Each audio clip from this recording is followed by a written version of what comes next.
Mayor. I'd like to call to order this special work session of the Clearwater City Council. This is just to discuss the Imagine Clearwater plan, and it is a work session, so no public comment will be taken. Mr. Horn. Thank you, Mayor, Council. Mr. Delk and Jay Ravens will go over the expense forecast for the proposed Imagine Clearwater Amphitheater. That is what the focus of this work session is all about. And I think to express an overall outcome that we'd like to have at the end of this is some real clear direction and focus, a real clear expression of what you all are expecting as a result of the information that we discussed. Yes, Mayor, Council, Michael Delk, Assistant City Manager. Just want to kind of set the stage here with why we're having this discussion with you, and as Bill suggested, kind of what the outcome we want to try to achieve with you today is. Just so you know, we're one of the reasons we're here primarily is we're getting very quickly towards construction. So once we get that started, we'll be all in. We continue to design every phase of the park and the amphitheater venue per your direction from April. February 12th, Skanska will be meeting with us internally, and we'll have our first iteration of starting to really focus or narrow down on the construction costs. So today our discussion is not intended to focus on construction costs as much as the operational impact of the amphitheater, but you know there's some of those that are obviously they cross over, impact one another. We've got HRNA, which is finishing up the request for qualification work. We talked about that in December. That'll be happening in February, so we'll have a request for qualifications on the street. And then over the next several months towards the summer, we'll have to work on finalizing some of the referendum language that we'll need for this fall's referendum. So what we provided to you is some initial construction costs analysis or operational cost analysis. This is an operational kind of impact discussion. We've got some options today that I'd like to throw out there that are, at your discretion. One is obviously, after our discussion, is stay the course, which right now we're on for designing the full back of house covered amphitheater as you have directed from April.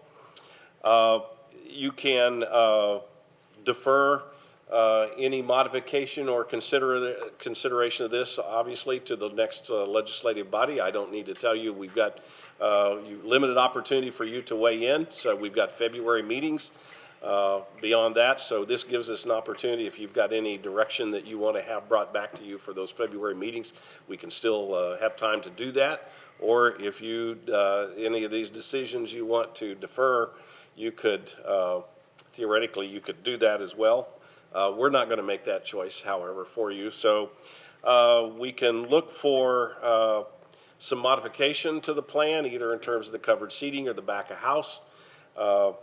I know you've gotten input from potential users who tell you what's important to that infrastructure long term. So you will no doubt weigh that. Or we can modify the park and the band shell back towards the original plan. With any further development, back of house or covered seating or so on being later phases down the road. So that's kind of that's the other extreme from, stay the course completely or, go back to the original plan. But we're not assuming that that's your choice. So there are some opportunities for modifications if you so choose. It's not, my only point of that is it's not too late to make changes if they're ones that you want to make. But as we get towards permitting, then we're clearly going to be all in for what we construct and build. So with that, I'm going to ask, we've tried to take a lot of these These estimates of operational impacts, FTEs, for the extent of the venue use that's been presented to you, although there are no guarantees for that, obviously, so those are estimates subject to others. But with that, I'm going to turn it over to Jay, who's going to come up and kind of walk us through the summary financial. Good morning, Mayor and Council members. Jay Ravens, Finance Director. I'm going to briefly discuss the summary results of the revenue and expense model completed by Web Management.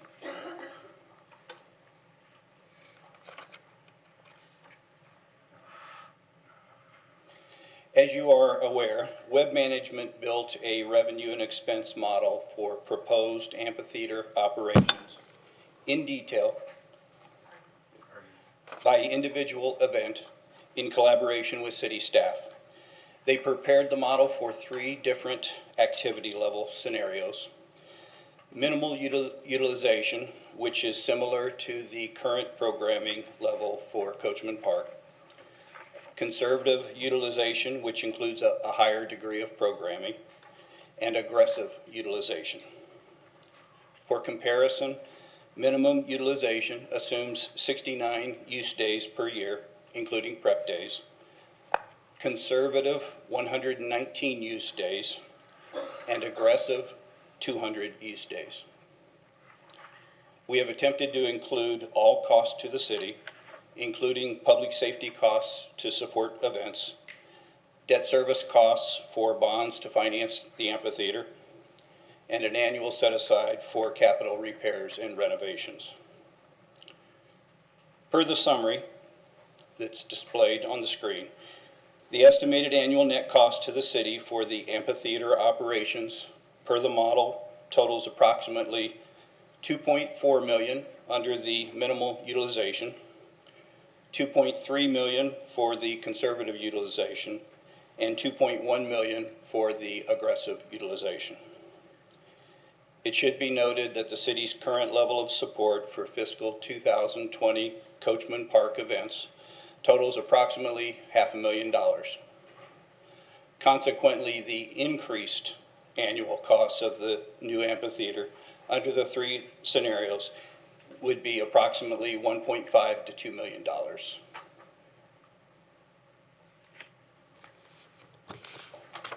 Happy to answer any questions. Any questions for Mr. Ravens? Mr. Albritton? So I just want to, for the record, say it's been very hard for me to read the detail sheets on this. I would really like to have full disclosure on every item. You already told me that you can send me a Excel sheet on that. I believe that Jim Halios has sent that to all the council this morning at the start of the meeting, so you will have that to review. So, question here, I've got 2 base year pro forma operating budgets. I've got one that was given to me by Michael Delk that I made notes on, and then I have one that I downloaded and printed out this morning. And the figures are different, and just want to know what was changed, because we have the total concert days on the aggressive is 81. However, the conservative utilization went from 43 to 45, and then minimal utilization went from 24 to 27, and the total deficits have all changed. Yeah, I can have Jim Halios speak to that. There were some revisions done over the past week or 2, I think with the assistance of Parks and Rec staff as they reviewed the individual events. You asked me for a copy of a working document, and I gave you a copy of that. So we were still working on the changes we made when you and I met was under conservative utilization. Concert days was 43. I marked out 43 and went to 45, and then minimal utilization 24 to 27, and that didn't change on this new one. We updated that to what we've given you today. So that was a working document. You asked me for a copy of a working document. I made you a copy of that. So what we've given you today is what's been amended. And that's Councilmember Albritton, the 45 days that you mentioned for conservative is on the current draft that's displayed. for the concert days. If you look at the concert day row up at the top, you'll see the Concert days. 45 for conservative and you'll see the 27 for minimal. Is that what you had said you were expecting? Well, I had 43 and went to 45. You got it right here, but I don't have it on the one that I had The previous print. version? Well, I printed this out this morning, and maybe that was changed between, What's, 8 o'clock and what's now. displayed No, is the, well, because I've had it, Yeah. I've had it all along. well, I went to the agenda and just printed I out think the everything. issue may have been there are two attachments to the agenda. There's one attachment that has all the detail that is very difficult to read, if not impossible to read. That was a version at an earlier date. The summary page you Okay, have there is right. probably with that PDF, which was a previous version.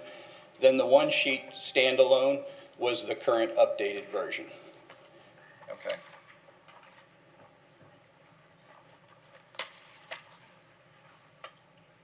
The Excel version that you received this morning is the current version, correct, Jim? That's correct. That should match the one page that we have displayed. Okay, but the one you sent at the beginning of the meeting, which I don't have yet because I haven't downloaded it yet, but go ahead. We're getting copies of that.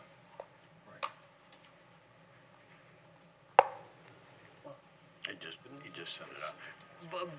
But to clarify, I've got one that has 81, 45, and 27 attached to my packet.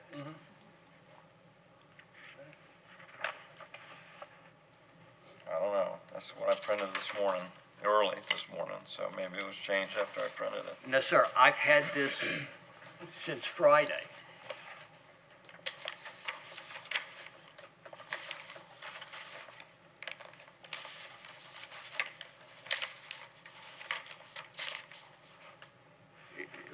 It's attached to the meeting agenda packet, David. Well, I went to the internet to print the meeting agenda out. That's what I did, so maybe it wouldn't change there. Yeah, the internet copy may not be updated as. It's Well, as no, it is now. updated. If you go to Granicus, I'm looking at it right now, it is the most current. It's the same. Yeah. Okay, well, I don't know what to tell you. Well, it's nearly impossible to go through large Excel spreadsheets, so we gave you a summation document in order to afford us the opportunity to have a discussion about that without those large Excel spreadsheets. If you've got questions about what is behind some of the numbers, we can certainly try to articulate that for you. But we intentionally gave distilled the spreadsheets down to something that's manageable for us for a public meeting. So, if you've got questions about those costs or expenses behind that, we'll be happy to try to answer that. And here is the size of a printout in order to make it legible. I can provide each of you a hard copy similar to this if you would like that as a reference. I Will would do. absolutely need a copy. Yeah, get I those think to you. so. It'd be easier for me Well, to. isn't that what you Absolutely. just sent us? Well, that's the Excel Yeah, workbook. yeah, no. That's the electronic version. Yeah. But if you'd like a paper hard copy version, I can provide that to you. Yeah. Okay. I think, what I want to do is to kind of avoid a replication of our number of inches between seat back discussion from last April. I think that's not necessarily very productive for us. I think, what I want to make sure that you all are aware of is I think, there's been some, we've not been unanimous in our approach as to what the amphitheater should bring to us from a financial standpoint. I think there's been some discussion that we should recover capital costs, that we, can maintain certain levels of activity in the park with an amphitheater that may not be sustainable legally and otherwise. So I think what we're trying to do is to create a more realistic picture view of what it will take to sustain, keeping in mind that this is not an enclosed building like Ruth Eckerd Hall, but it's actually a larger venue than Ruth Eckerd Hall. At $14 million, there's expectations on the amount of use that we would get out of basically another hall in our park. So we want to make sure that you have a good understanding of what those impacts are, what the operational carrying costs of those are. Even as we try to look at minimizing the cost of construction, we still have to plan for the operational impact of, the general revenue required to sustain the facility year in and year out. It will not generate excess revenues as a facility, so we'll be sustaining that. And we do not have a guarantee of the levels of use from Ruth Eckerd Hall or Live Nation. So, I think we're trying to make sure that you're comfortable with, that fiscal scenario that we need to plan for starting really in May, the strategic planning session. Mr. Pugways. Thank you, Mayor. It was painful, and I don't want to rehash seatback size. But since you brought that up, I think it is a good point. Because when you, and I know we hire experts in the field, the consultant that's supposed to have access and utilize all data available to get to these numbers, but the fact that he didn't present to us options in seatback size, it played a big role in how we determined the size of where the seating is going to be and how many seats could be there. And we had asked that. So when you use single source data, I think in a venue of this size, of this importance, it limits. And since it's about the data and it's about this study, the analysis that Web Management Service gave us, and that's why it's important that we have this and see this, because what I didn't see anywhere in this was, when I looked at it, did he reach out to our local partners, AEG, Ruth Eckerd Hall, to see exactly what the true real expenses are in our market so that we could assimilate that data to this? I don't think we're getting the benefit of all the information and data necessary and available. Like, how can you guesstimate the expenses when and I've reached out to REH and AEG, they were not called once by Web Management on any of this information. So to me, that's a critical missing piece of all this data. I mean, for instance, I did come around to the point where, okay, capital cost recovery is going to be it's a public subsidized park now.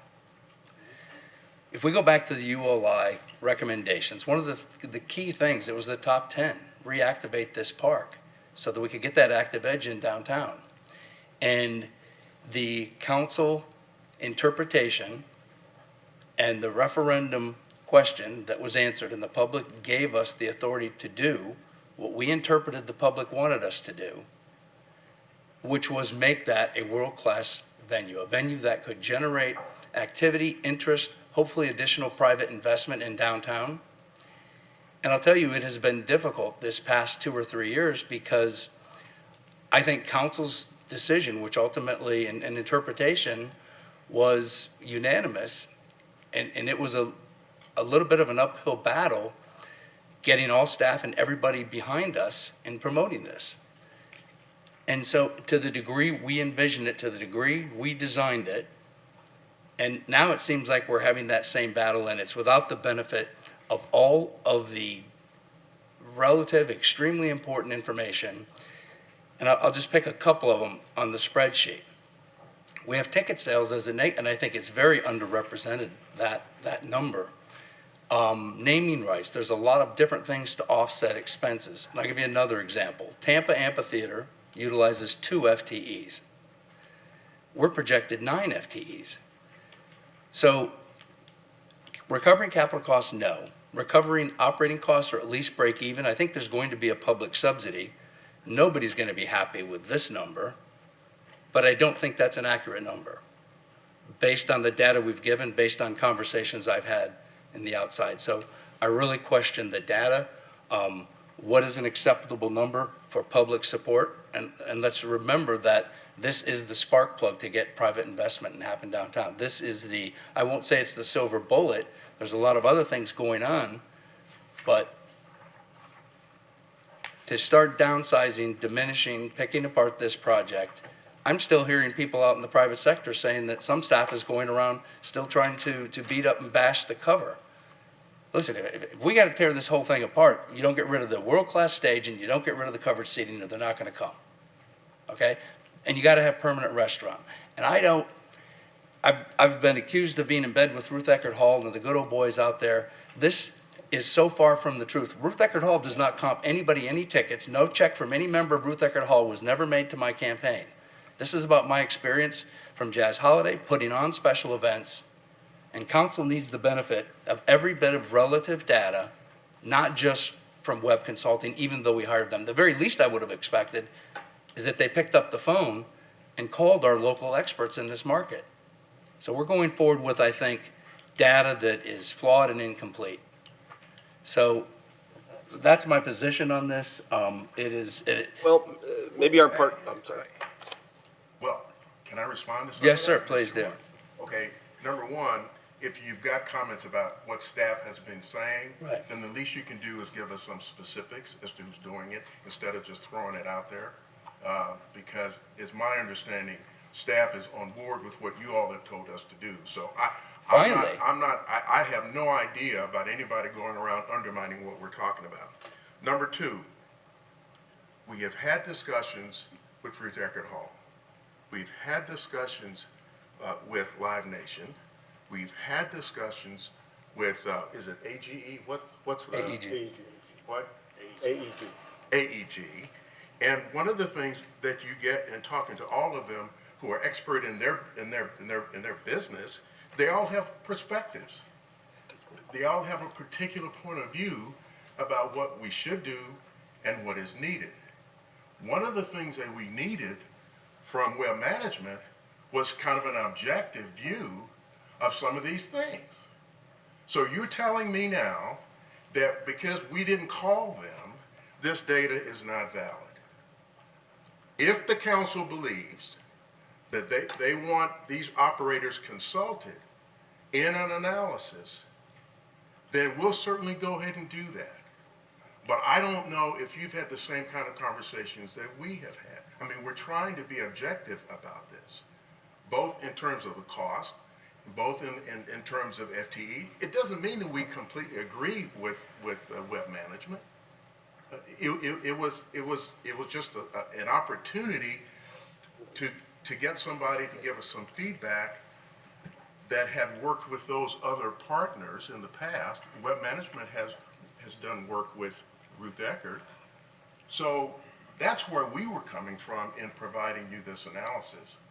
But if it's clearly not adequate, then I'd like the council to tell us that we need to go back to the drawing board. And if I can respond to that, I think these numbers are ultra conservative. I would like, since we're going to build this, we're unanimous in our decision to go forward with this, that we have our best case scenario and best case opportunity. And why would we not pick up the phone and call AEG and see what the local mart or the Morris agency that hires and books all the talent to see what is the real cost of a rental fee? I don't know that those numbers reflect current, accurate, today's data. And if we're basing this on amphitheaters built throughout the country in different markets, this is our market, it's different. And one of the convincing points that we went forward was this is an opportunity that nowhere in not only the Tampa Bay area, but for the most of the state of Florida, have something that will have a built-in audience. And I do question some of the individual data points, like how many days the park's not going to be available to the public. I don't think that's accurate either, because this park is designed currently to be able to have easy in, easy access, to not interfere with all the rest of the activities going in the park. So I don't trust that number either. And the public's listening to this, and we're trying to make decisions. So I'm not convinced I can make a decision, which is probably okay, because the next legislative body will be here in about 7 weeks. But I think they're going to need to, as we go forward, I'm going to keep pushing to get more accurate, true, current, relative data to make decisions on, and they're absolutely going to need it. Thank you. I'm not sure I heard a question there, Mr. Poglaze, but I'll give you the benefit of the doubt. Thank you, sir. Okay. Mr. Hamilton. Well, I'm not sure how to form all this in a question either, but, being that it's a work session, I'm gonna, I don't disagree with some of the things that, Councilmember Polglay said. However, I I chuckle to myself when I look at some of this stuff, and they've got it, the numbers are right down to the 50 cents as a projection. This is from 30,000 feet, which is where we are right now on this, trying to put everything together to be able to drill it down to, the dollar and the 50 cents is, I'm not sure how much, I can't put 100% faith in that number is dead on. But anybody up here, if anybody up here wants to raise your hand if you thought building this and doing this was going to make a profit. I didn't think so. Well, let me clear something up on that, okay? Because I brought with us the Clearwater Amphitheater Assessment and Opportunities dated February 25th, 2019. In it, context, subsequent discussions with REH, which I assume is Ruth Eckerd Hall, and others, lead to the idea that the larger amphitheater, attractive because it could generate net revenue for the city and drive downtown revitalization. Let me emphasize that, generate net revenue. To me, that means that we're going to get a profit, or at least not have to subsidize. Well, and my interpretation of that, Mayor, is along the lines of being able to draw numbers of people into downtown for the events, as well as putting them in the storefronts and in the stores and in our downtown. That's where that's what we're trying to accomplish here. But again, Mr. Hamilton, if you will remember from those conversations of last year, we were also told that the only way that this would work is if we had food trucks and dining available in the park so that the captive audience would generate revenue, not to go outside. Well, you're going to need concessions when you're having an event in the park. People aren't going to walk from down in the park up. So that's a given. That's not up for debate. But what I'm saying is, these numbers are based on good data. Are they perfectly accurate? Absolutely not. But 75% of the voters in Clearwater said, we want the park redone. What's there is not adequate. We want the new plan, and we're doing everything we can to make that park as active and enticing as we can possibly make it. And that takes money. I'm sorry. Bottom line, it takes money. And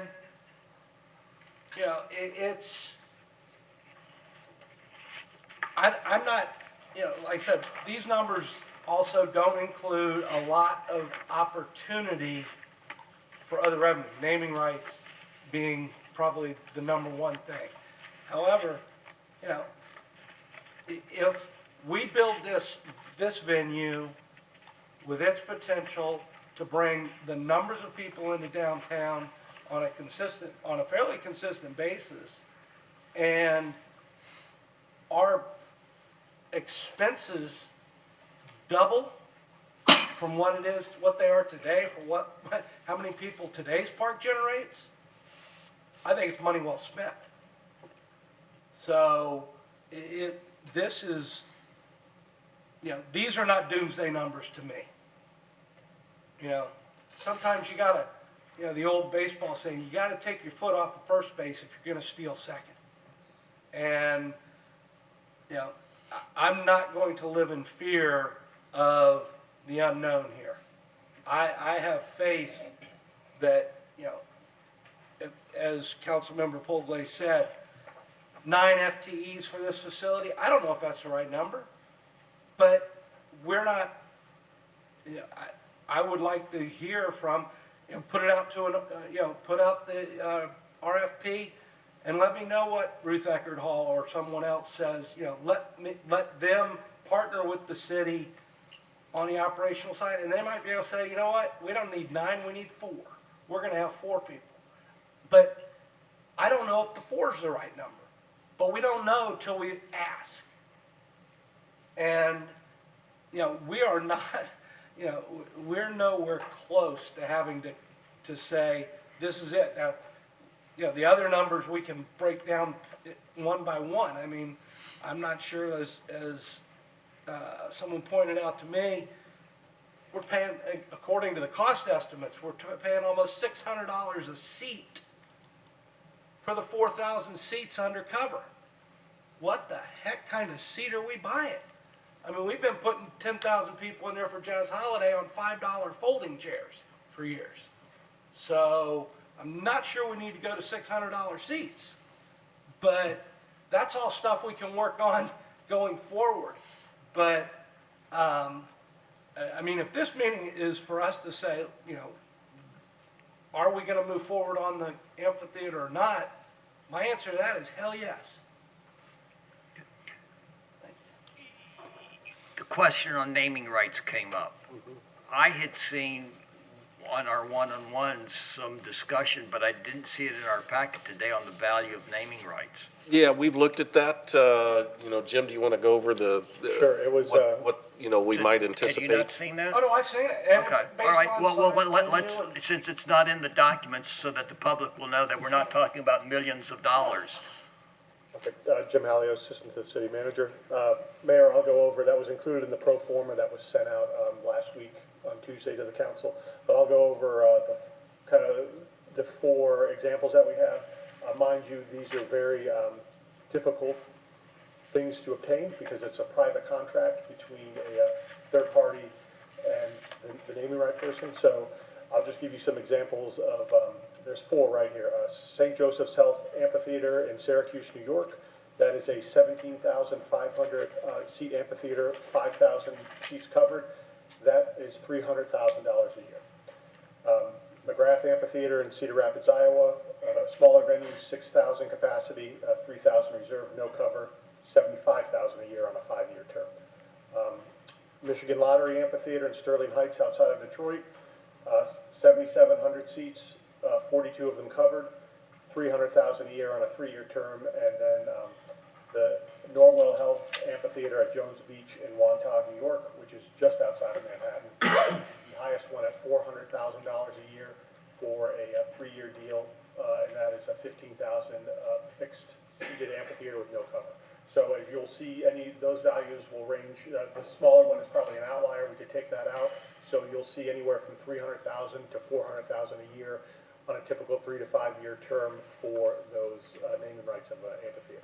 And if I remember correctly, I think Parks told us we were somewhere under $200,000 a year for the Spectrum Bright House naming. Mr. Cundiff, did you have any? Yeah, I'd like to go back to the operating expenses, and do we know what percentage of that operating expenses are employees?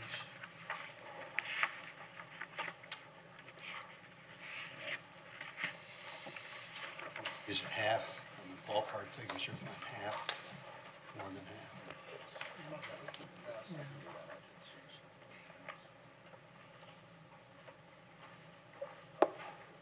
Are you speaking of full-time staff or full-time and part-time staff? Both, yeah. Both.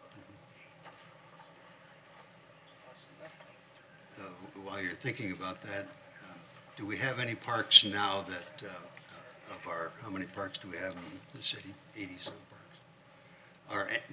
Do any of them make a profit? No, I mean, that's, And I'm not expecting them Yeah. to make a profit. this really isn't about the park as much as it's about the amphitheater operational costs. I think, you know, there's been some discussion, I think as the mayor alluded to, that the amphitheater would somehow sustain the park. That's really probably not where we are from a, you know, financial planning standpoint. So that's where we want to make sure you all are comfortable. Do I understand? And if we are, then we're right on track. We're exactly where we need to be. So, I understand that the current cost to the city, not city's contribution to Coachman Park today is around $500,000. that's what we, that was the estimate that we sustained, kind of the civic functions that we perform in the park every year. So, yeah, it's, I agree with Mr. Poglaze, and well, most of you have spoken about the ULI study that wanted it to be active contribution to the rest of the downtown.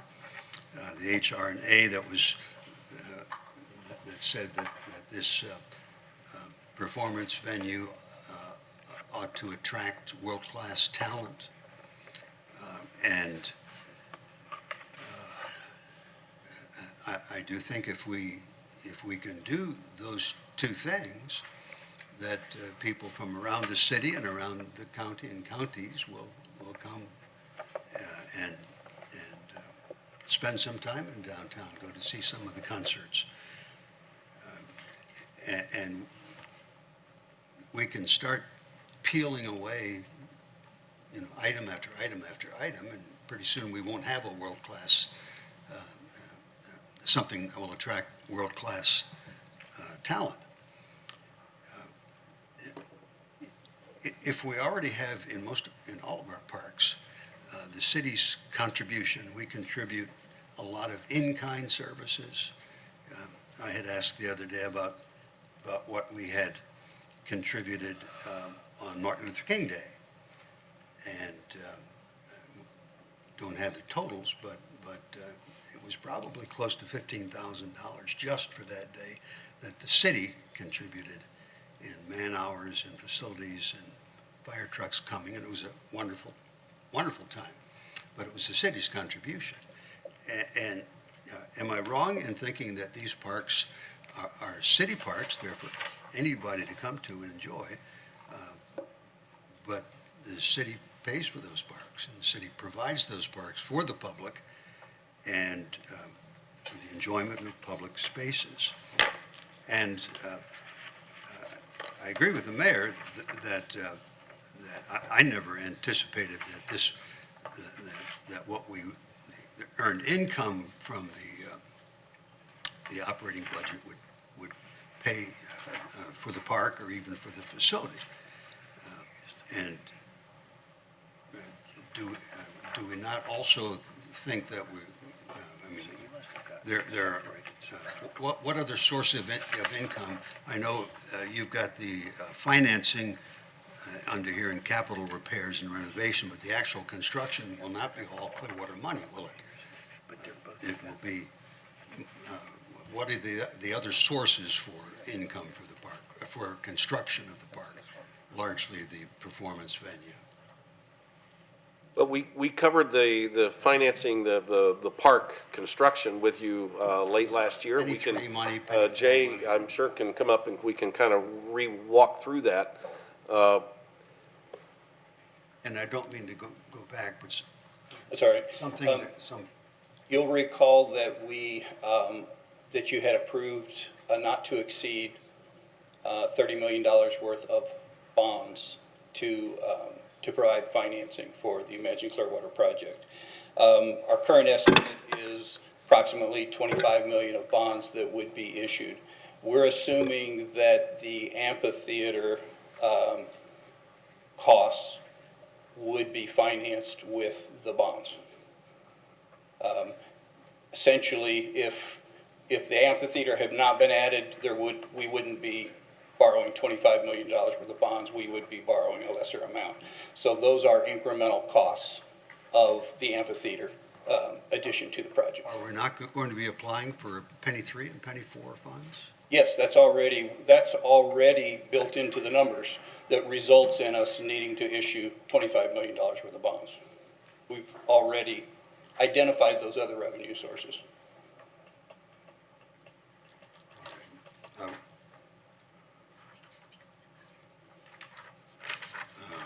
right, it's just my speaker, okay. I'm looking over here rather than at the microphone, my apologies. I do know better. That's where I hear, that's where Oh. they hear. Um, If we are already contributing in kind and just providing the spaces, I'm in favor of moving ahead with this project. We'll work out the details as we go along. But the easiest thing to criticize, especially if you're running for office, is $64 million project. That's as easy as pie to criticize. But we have been here for how many years now? 3 years, more than 3 years really, fine-tuning the park, making it an enjoyment for everybody.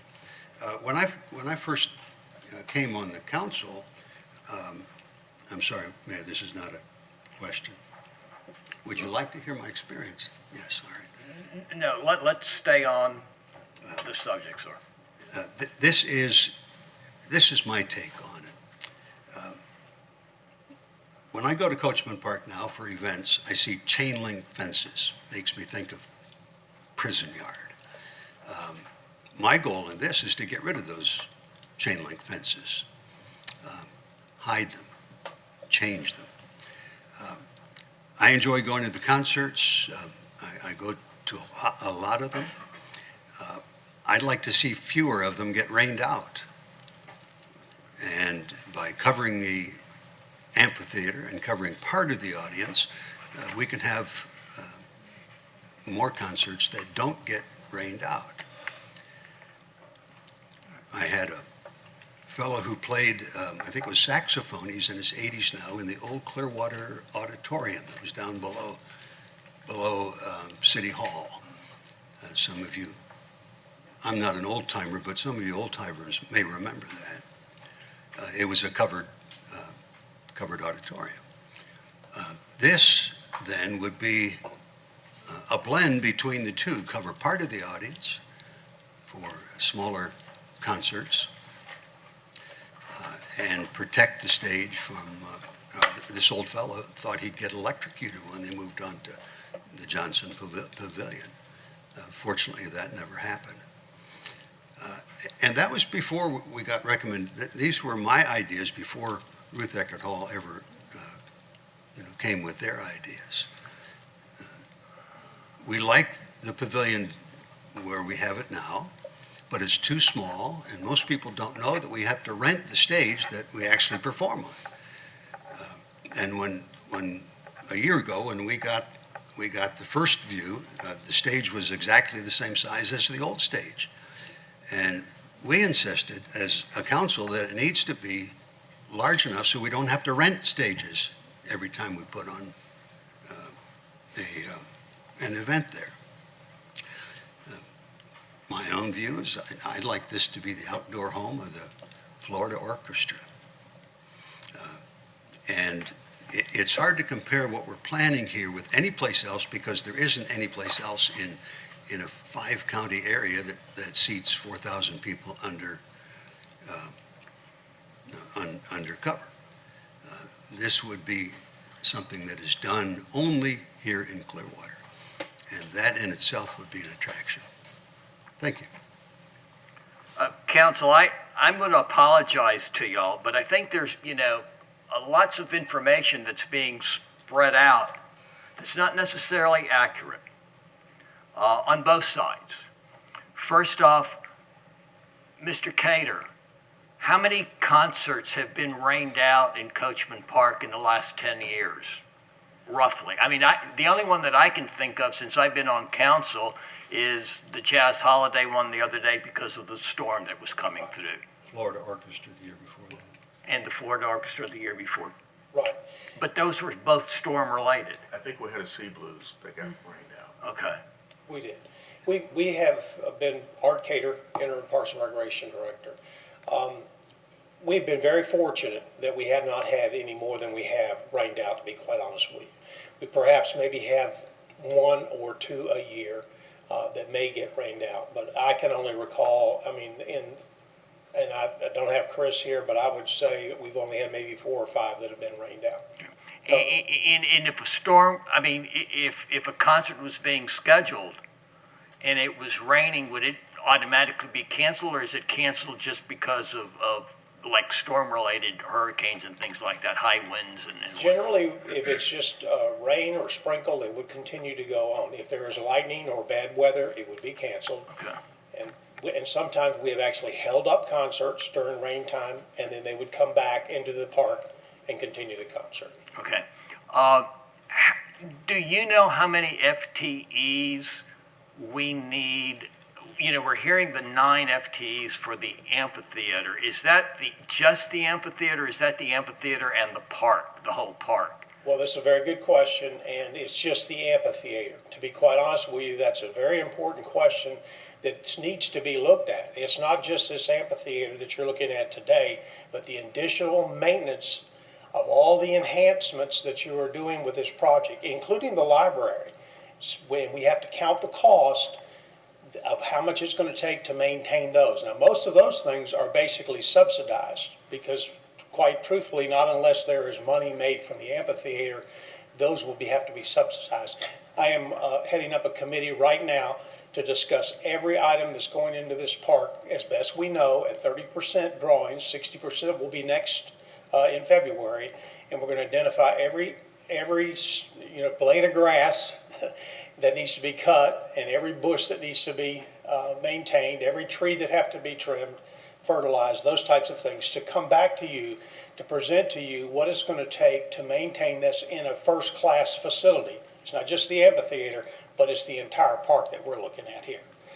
Much like Beach by Design, we would like to keep it up, at least maintain it in that type of fashion. So hopefully we'll have something for you at the end of February, beginning of March in that regard for maintenance. But those numbers could possibly change again, right, then, based on what you're saying? These numbers? Yeah. No, these numbers, well, again, I think you're just focused on the amphitheater today. We haven't included, for example, an additional 5 FTEs to maintain the park. We've not included additional programming to maintain the custodians to clean the restrooms that we're going to build in the park.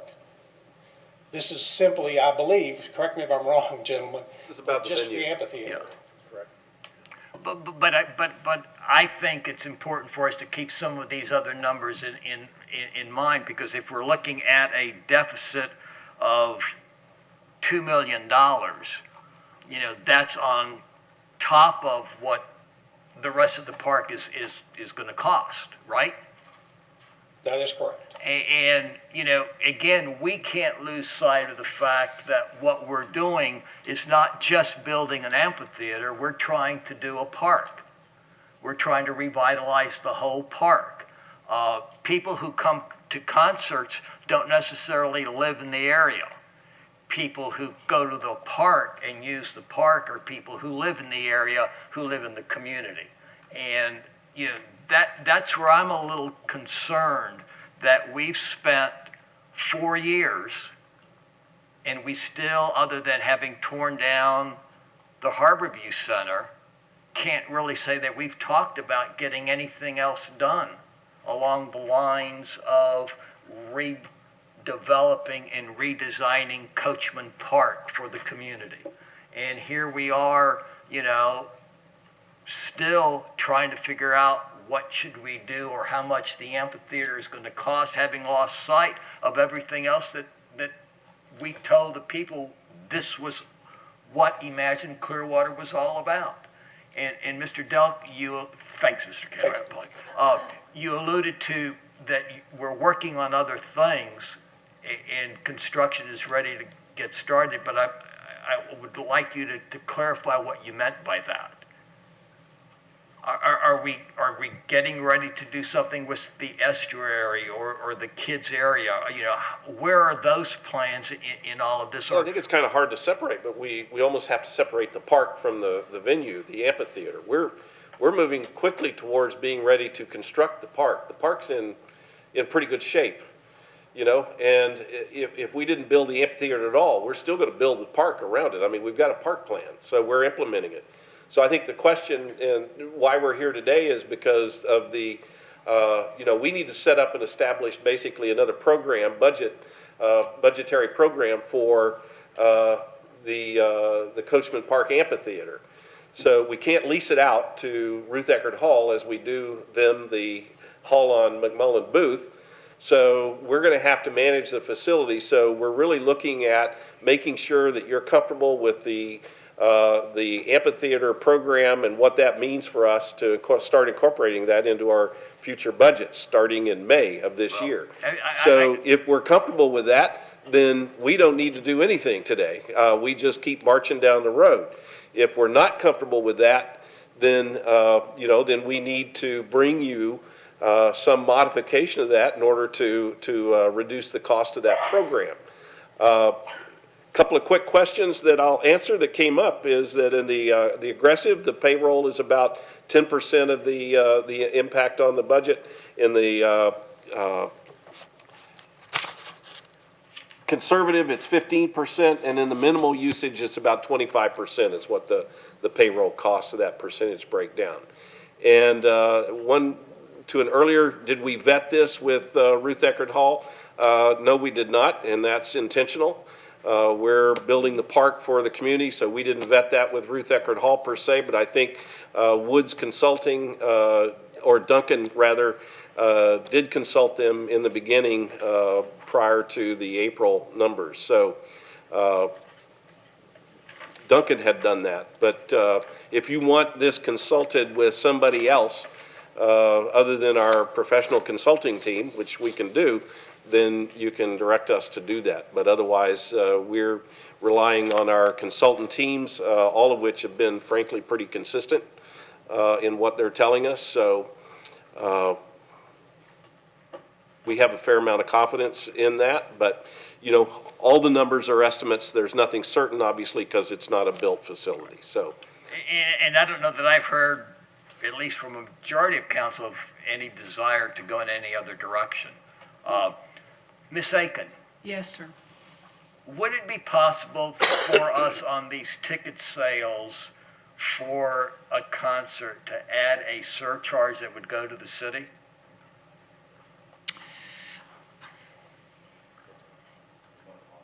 You can, yes and no. Please don't use the word surcharge. Okay. Well, Can you require that every ticket goer, when you sell tickets, that the city receives $1? Yes. You can put that in your entertainment contracts. Okay. But we're not going to call it a surcharge. Okay. So then that could possibly be used to reduce some of this cost at I a think later we date. have it in the model actually already. Oh, you have it in the, oh, okay. Here, I thought I was just trying to reduce your number a little bit. Well, every time we try to do that, it gets better, unfortunately, so. Mr. Horn, you want? Yes, Mayor, Council, I'd like to ask one question, because it's still not clear to me, what your perspective is on the three different profiles. What are you leaning toward? Because if you recall, some of our past conversations, it wasn't clear on just how active you wanted the park to be. So the concert days is one measure, of the intensity of that. So can you just talk about what your preference? Are you more in line to go with aggressive, conservative, or minimal? Mr. Podvice. Thank you, Mayor. In my one-on-ones, I was more comfortable with getting community, downtown residential, stakeholders, getting them buy-in, showing them that we're going to do this right and have everybody's considerations and concerns in mind going forward. So the conservative utilization is where I was at, the minimal, not the max. But before I move on, so that answers your question, I'd like to lobby my colleagues one more time. Mr. Delk, you said that it was intentional to not reach out, have Duncan Services reach out to our local promoter experts in the area. Because it's a people's park. I get it. And we use consultants for everything else, the walkways, the trails, the splash pad, all of that stuff is the people's park. And ultimately the amphitheater and what it brings for downtown Clearwater, for the citizens of Clearwater, is theirs too. But if we're going to have a pro forma, And they're going to be, let's say, two of the three biggest rental users, we can't lease it. To help establish that pro forma with accurate data, why would we not reach out to Web Management Services and have them reach out to Ruth Eckerd Hall and AEG just to, are we duplicating, are we short, that's where I'm still not comfortable with those numbers. Webb did that as part of their foundational analysis to this work. Early on, but then as they went forward and got ready to present this, I don't think this data, I know they've never seen this. We updated it on 4,000 covered seats. That's really pretty much all we did. You have a baseline from Webb, and what, I think the baseline was that under certain scenarios, it could generate, that's where we got the $20,000 after 5 years. That was at 2,500 seats, their recommendation, because of from an economic standpoint, what was sustainable. You all went to 4,000 seats in the back of house, so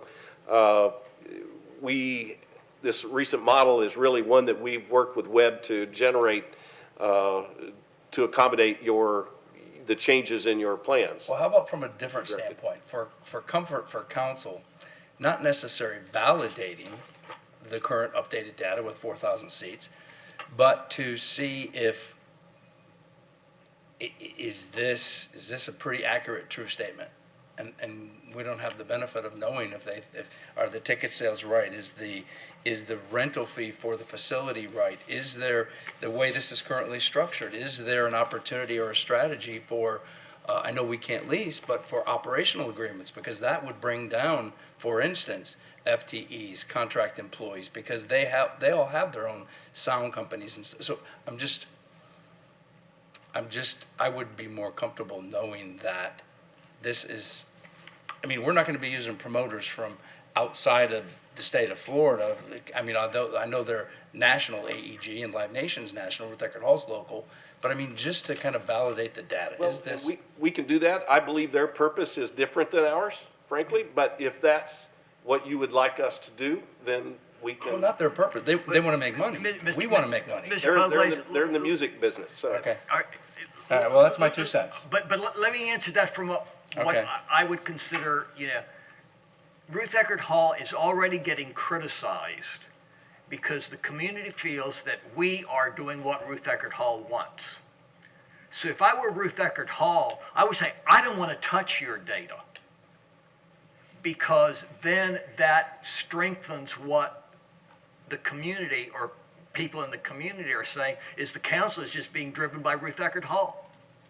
So I'm going to counter, what your question was. You said you were lobbying us. You're not going to win my support on that, because if I were Ruth Eckerd Hall, given the criticism that it's already gotten, I would rather use an outside expert to validate this information than use Ruth Eckerd Hall's numbers. Well, as long as the outside expert is current, and I had no expectation of winning your support. It was the rest of the council members who actually engage and listen to the business community and what it's going to take. And I want to make sure that we have taken every opportunity with a $64 million project to get every bit of revenue, not missing a dime. And put it this way, if we don't do this, they don't win if we don't win. So it's in everybody's best interest to do this right and get the maximum mileage out of this facility that we can. So. Well, I'm disappointed to hear that you think I'm so set in my ways that I wouldn't change if the right information was given. I've worked with you up here for 6 years, and I pretty much know when and where you're coming from. But really, I think that getting data from outside if I were Ruth Eckerd Hall, I would want it, validated that Okay, way. let's not call Ruth Eckerd Hall. Let's call AEG then. Whoever would have a vested interest. Okay. Any other, Mr. Kondo?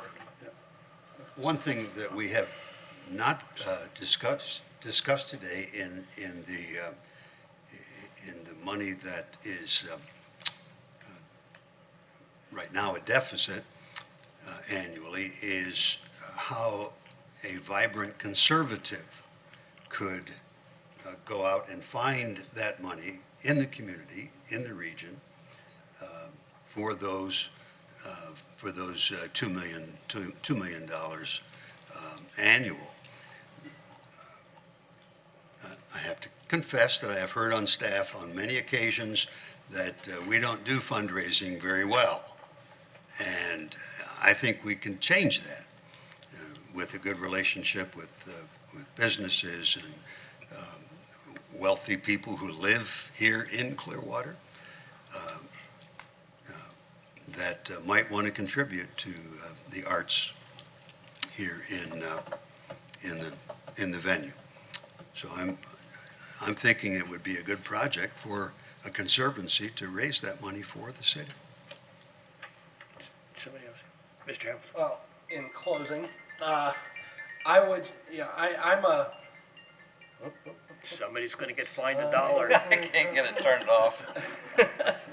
I mean, I'm a glass half full guy. I'm not a glass half empty guy. And I mean, I look at this and I appreciate all the numbers and I know, the numbers are put together based on a lot of assumptions. But I'm telling you, I have full faith that if you build the venue we're talking about building, right now, some of these events that we already do every year, you're going to see double the attendance that you're seeing now. Just because it's a better venue, the park as a whole is a much more enticing environment. It's, I hate to overgeneralize it, but it's the old if you build it, they will come. And I do believe with this venue, this is I'm willing to take my feet off of first base because I'm ready to steal second with it because I think it's, I think you're going to get a bad throw to second and maybe be able to go all the way home with a bad throw. So I'm a optimist and I've got great faith in this project. I think it's desperately needed for our city. I think it can generate revenues so far out, for this city that extend well beyond the park itself. And I think that's one of the things we need to be focused and realize. What model? Where's your? Oh, I'm in the conservative right now, and as we and again, I'm always willing to change plans. I'm also willing to admit if I'm wrong, but once I'm proven wrong. But I'm one of those people with the conservative number, but we show that we have a system and the ability to, secure the park for the events and break it down in a reasonable fashion so that it's not fenced off for weeks on end, and we can do it more, we do it efficiently. I'm not saying I'm locked into saying, but the 45 number is the maximum I'm willing to go. We need to show what we can do and be willing to adjust going forward from there. Thank you. Mr. Albritton? Ever since ULI presented this, I've really been excited about the vision of a big park down on the bayfront. And the performing venue, goes back in Clearwater back into the early 60s. We've always been a music community. But I'm kind of a numbers guy. I like to look at the budgets and everything, and I haven't really felt comfortable that I've had everything presented. And I know when Webb came the first time, I can tell you this, and I'm not telling you anything new because I said this before, I didn't really agree with the figures that he gave us back last February because I think he was using venues that really wouldn't be the same as ours. And going through these numbers here, I think there's things that I think we can cut back on. I think our income might be low, our expenses might be high, but I really think that this is a good thing for Clearwater. I think we can work on these numbers and we can get the expenses down. As the project moves forward and we get into the 60%, a lot of this stuff will be clearer for us. If you're asking me where I am on the I'm conservative right now on the number of, because I do have a disagreement, Michael and I have talked about this, with the number of days that we'd be down for so many events. I don't think we need a day before and a day after to set up and tear down after the event. I think smaller events, we can do it in a day. So I think those are things that it will become clearer to us as we move forward. I want to be fiscally responsible, but at the same time, I have a vision that this is going to be very good for Clearwater. So I think we move forward as we are, and we take a look at these numbers and see if we can get them tighter. I'm also on the conservative range. I have to keep reminding myself, council, that, like all of us, we're frustrated that we haven't made Coachman Park everybody's second favorite neighborhood today. Yeah.